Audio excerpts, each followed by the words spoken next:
Hi there. Welcome to October. It's official. It's fall. And I am wearing a cardigan.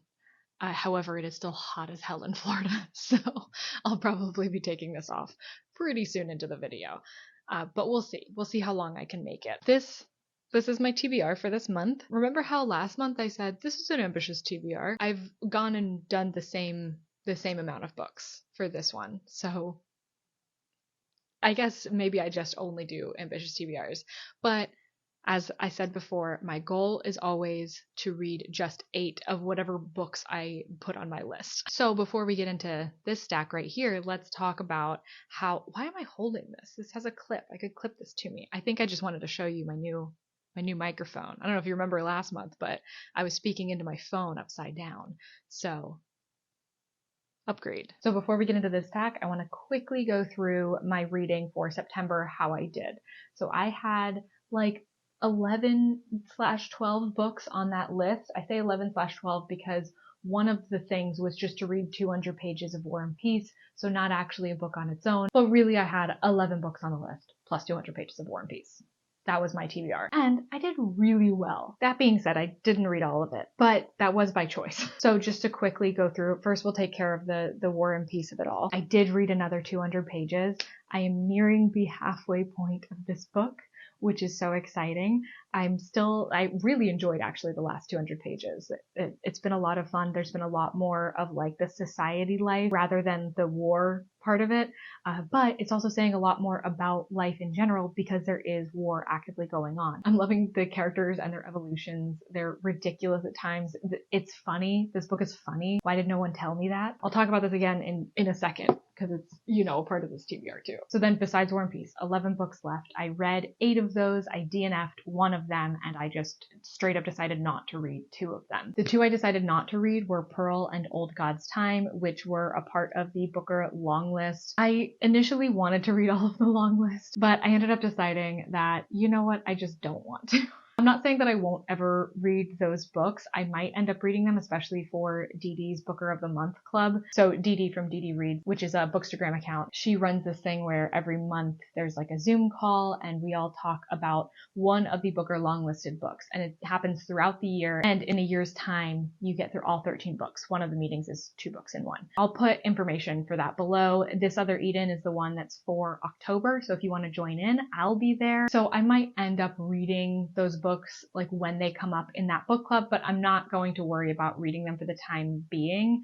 So I've just decided, no thank you. I have read all of the Booker shortlist at this point. So to talk about the other Booker books that were on my list for September, that was The Bee Sting, which I ended up really, really liking. I'm going to have a video fully about the Booker books in general, but this one was so great. This is actually what the last book club was about for Deedi Reads, and that was just such a great discussion. And then I also read Prophet Song, which I did not like. It was mostly the writing style. I just couldn't get into it. I was really, really trying to, but it just made it so hard to connect to the characters. I also have a lot more to say about that book, but I'm going to save that for a Booker specific video. And another book I probably can't talk enough about is Study for Obedience, which I read in September. That was the last Booker shortlisted book that I read, and I loved it. It was so weird because I entered into that book thinking I'm going to really like it. I read like the first quarter and I was like, maybe not. And then by the end, I was like obsessed with it. And I nearly just like started it again right then. And I still feel like I want to do that maybe this month. I don't know. I'd like to do it before I film my video talking specifically about the Booker books, but like I got other reading to do, So good. And like the main character in that is like she's an enigma. Like you can't understand her. Don't seek to try to, or do, because it's fun to try. Anyway, my DNF was West Heart Kill. Unfortunately, I feel really bad about this, especially because this was an arc that was given to me and it comes out in October, but I just could not pay attention to the characters enough or something. Like I do kind of feel like this one's my bad. Like this is my fault. And there was a little part of me that wanted to restart it, but I just wasn't feeling it. I was already like 100 pages in, so to reread 100 pages just for that. And it is like a really interesting, like it's very meta. It talks to you as the reader. And I think for fans of classic mysteries, you'll really like this one, especially if you're good at following like a large cast of characters.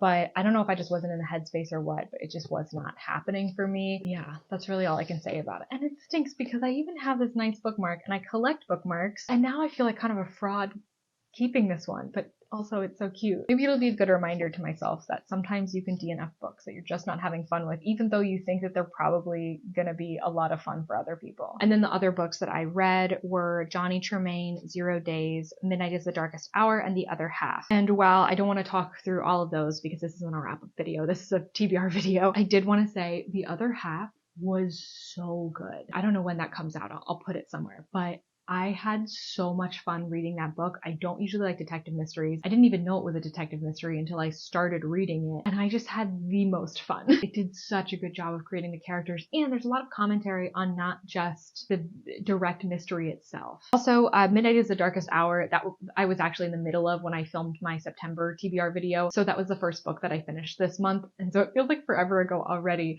but that one was also really, really great, and I think just like awesome for this time of year. So if you're looking for a thriller, that like a new release thriller, that's a good one. Okay, now let's actually talk about my TBR for this month. And in fact, I think I'm going to take all of these and put them on the floor and then bring them up one by one with their spines facing the other way. I think that that'll be visually pleasing. So first up, we have Reckless Girls by Rachel Hawkins. So this is actually the book that I chose for TBR Spin for this month.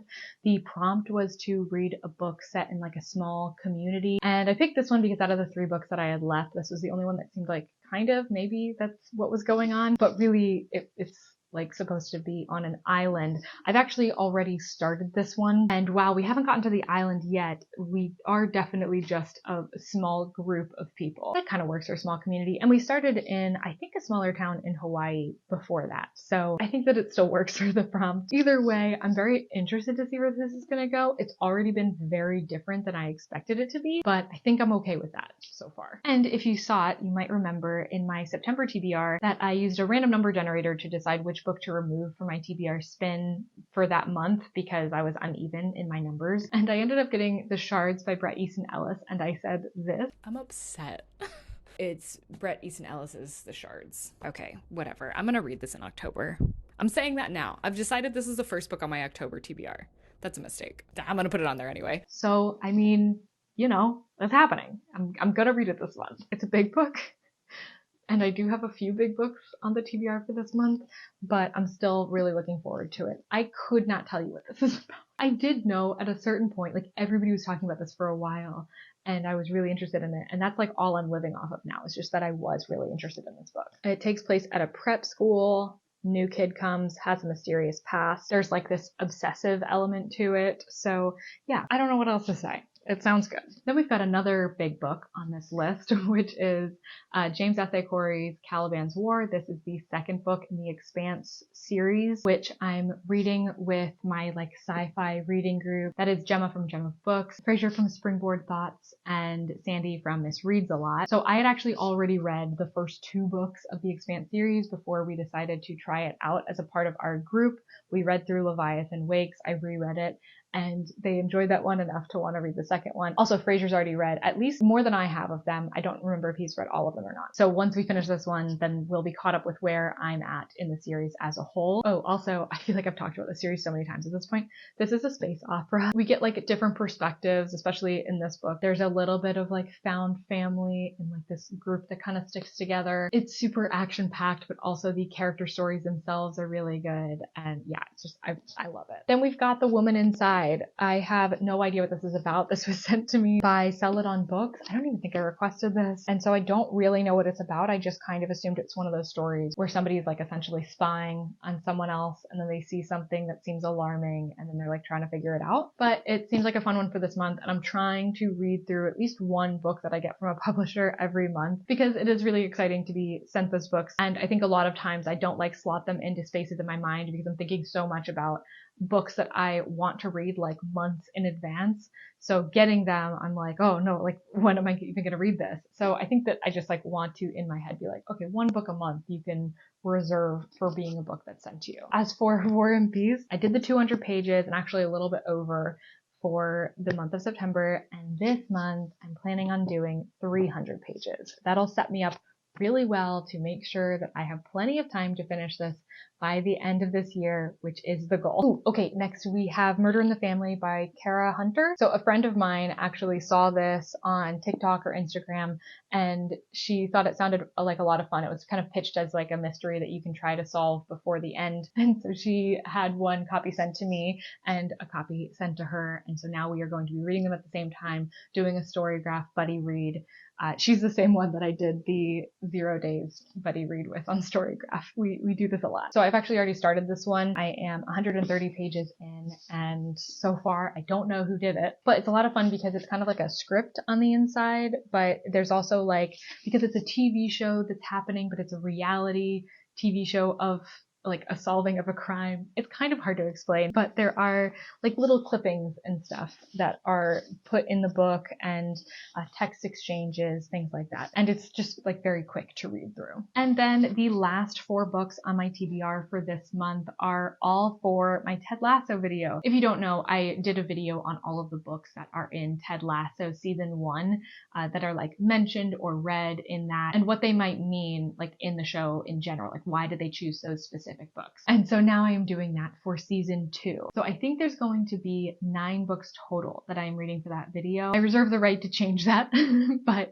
as of now, that's what I'm thinking. So I've already read one of those books, which was Johnny Tremain. So I have 8 left, and I've decided to do 4 of those in October and 4 of those in November, so that I can get this video out before the end of the year, hopefully. These are the 4 books that I am planning on reading this month for that video. It's the first 4 books that are mentioned in the show. The Greatest, which I have been reading through. So this is actually like a collection of articles that were written. So I'm kind of just going through and like picking certain articles based off of, I think that they'll have more relevance than others, and to just get a feel for the book in general. And then we've got The Prince of Tides and The Fountainhead, which were listed as certain characters' favorite books. This one I am terrified of reading. Words cannot express how much I don't want to read this book. I attempted to read it once before after high school, so I'm going to try again.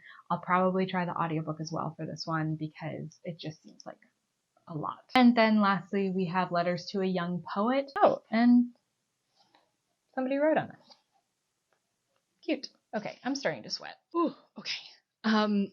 So that's all the books I have physically, but there is 2 more that are maybes. One is Ashley Winstead's The Last Housewife, I want to say. So it's the only thriller left of Ashley Winstead's that I haven't read. So I want to read her other thriller, and then maybe I'll even try my hand at her romance novels because I'm having so much fun reading her books. And even though I don't really read romance novels, maybe she's the one that can connect that bridge for me. But I ended up ordering that from a local bookstore, so I just need to go in and pick that one up, and I might read it this month. And then another one I'm very excited to read is The Golden Spoon, which has been kind of pitched as being like Clue and Great British Bake Off combined, which seems wonderful. And Bake Off just started. We just watched the first episode last night. So now I more than ever want to read that one. And the ebook and audiobook are both on Scribd. So like, why not? Anyways, what are you planning on reading in October? Have you read any of these? How did you like them? Specifically, have you read The Fountainhead? And is it as scary as it seems? But yeah, wish me luck. I don't know what I was thinking with like these 3 in 1 month. That's pretty ambitious.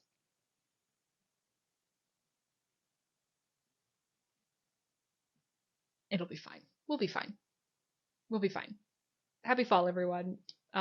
Subscribe, please. Also, I have an Instagram account that I post a lot of like stories on, which are updates for me reading and everything. So feel free to follow me there as well. Okay,